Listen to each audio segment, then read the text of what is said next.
The San Antonio City Council set to vote tomorrow on what would be a record-setting city budget. The $2.9 billion budget is the largest one for the city to date and will be used for fiscal year 2020. As the city continues to grow, the Night Team's Patty Santos tells us that street repairs, housing and public safety are a big focus. Here's how $2.9 billion breaks down in Alamo City. $1.27 billion are needed to keep the city running next year through its general fund.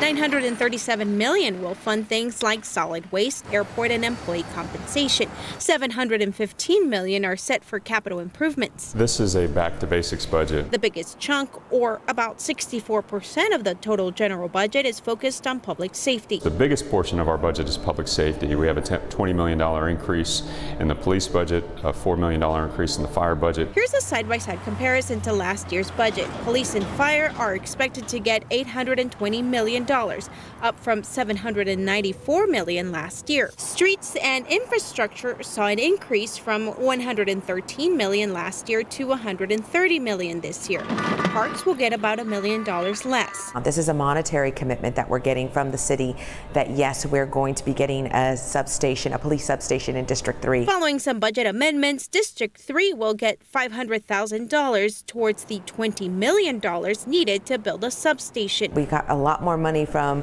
CPS Energy this time around than had anticipated. A voter-approved bond will still be needed to pay it in full. The proposed 2020 budget also includes $1 million to battle the homeless issue.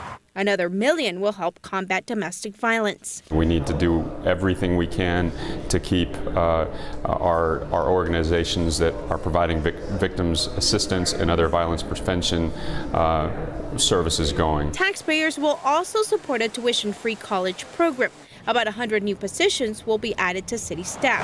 As a whole, the budget increased from $2.8 billion in 2019 to $2.9 billion in 2020. Which is a 3% growth, which is roughly the size of the pace of growth of the entire city. Patty Santos, KSAT 12 News. The City Council is expected to approve that 2020 budget tomorrow. That meeting starts at 9 a.m. and we'll be sure to let you know what happens.